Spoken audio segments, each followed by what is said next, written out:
Esther, the hidden queen and the fall of a villain. Imagine a world where a single decree could wipe out an entire people. A world where a young woman, hidden in plain sight, held the fate of her nation in her hands. This is the story of Esther, a tale of courage, faith, and the triumph of good over unimaginable evil. The Persian Empire, a sprawling behemoth of power and influence, stretched across vast lands. At its helm stood King Xerxes, a ruler whose word was law, whose whims could change the course of history. His palace, a testament to opulence and grandeur, was the center of this world. King Xerxes was known for his lavish feasts, displays of royal authority, and absolute control. His power was unquestioned, his decisions final.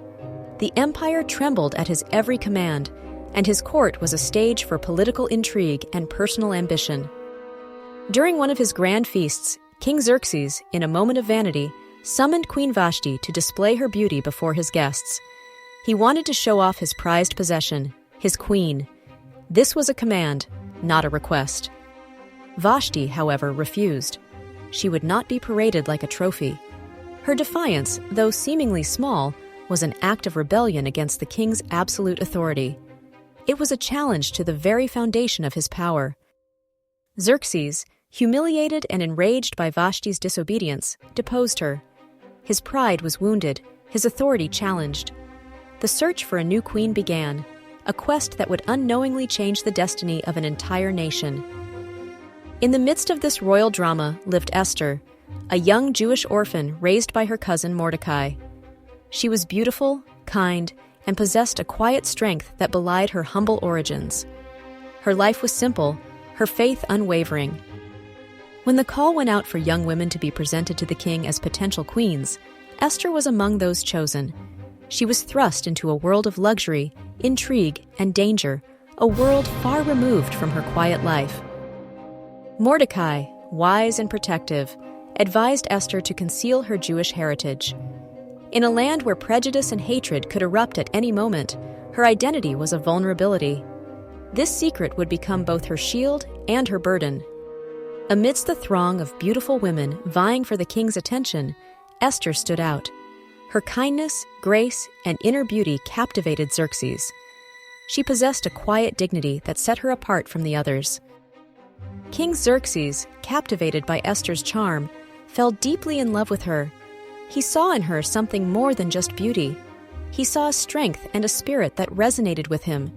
He chose her to be his queen, unaware of her hidden identity. Esther, the orphan girl, became Queen of Persia.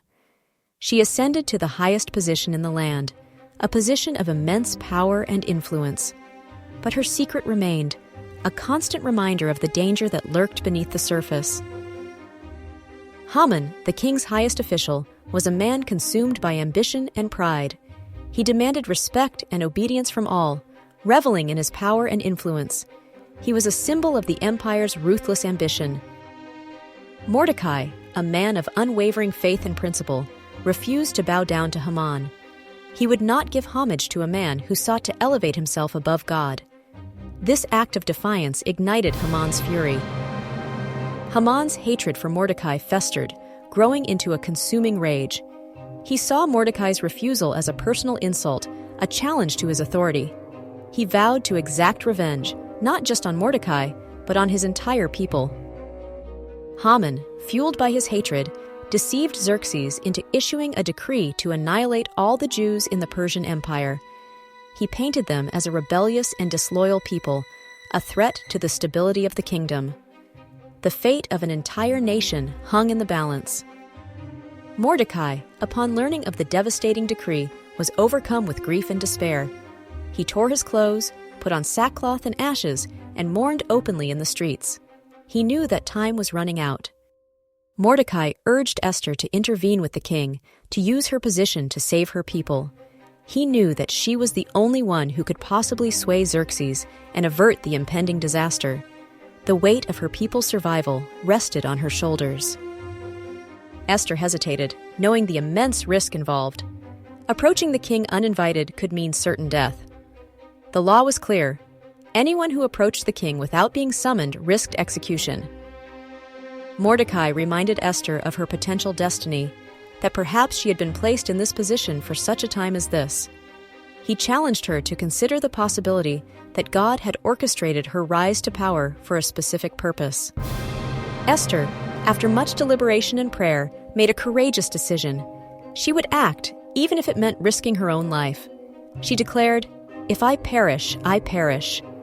Her faith and her love for her people propelled her forward. Esther prepared to approach the king, knowing that her life hung in the balance. She fasted and prayed, seeking God's guidance and strength. She understood the gravity of the situation and the immense responsibility she carried. Esther, instead of directly revealing Haman's plot, invited the king and Haman to a banquet. This was a calculated move, a way to gain the king's favor and create an opportunity to reveal the truth at the opportune moment. Haman, blinded by his arrogance and ambition, was delighted by the invitation. He believed that he was in the king's favor, that his power was secure. He had no idea that he was walking into a trap.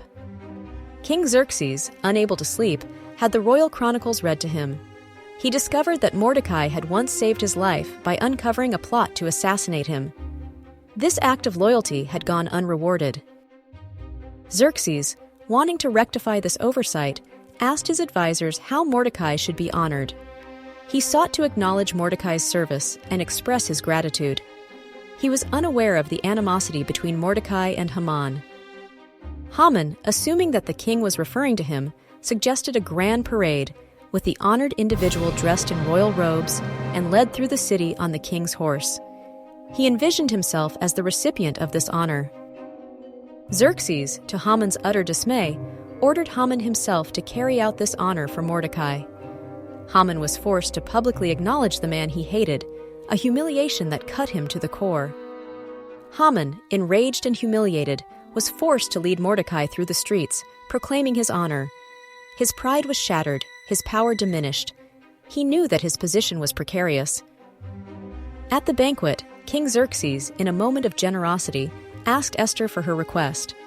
He promised to grant her anything she desired, up to half his kingdom. He was captivated by her and eager to please her. Esther, with courage and grace, revealed Haman's plot to annihilate her people. She exposed his treachery and his hatred, revealing the true extent of his evil intentions. Her words hung heavy in the air. Esther revealed her Jewish identity, shocking the king and exposing Haman's deception. She explained that she and her people were the target of Haman's genocidal plan. The king was stunned by this revelation. Xerxes, enraged by Haman's treachery, demanded to know who had dared to plot such a heinous act. He was furious that he had been manipulated and deceived. His anger was a force to be reckoned with. Haman, realizing that his plot had been exposed and his power was gone, begged for mercy. He pleaded with Esther and the king to spare his life. His arrogance had vanished, replaced by fear and desperation. Xerxes, seeing Haman's desperation and recognizing the depth of his evil, ordered him to be hanged on the very gallows he had prepared for Mordecai. Justice was swift and decisive. Haman's reign of terror was over.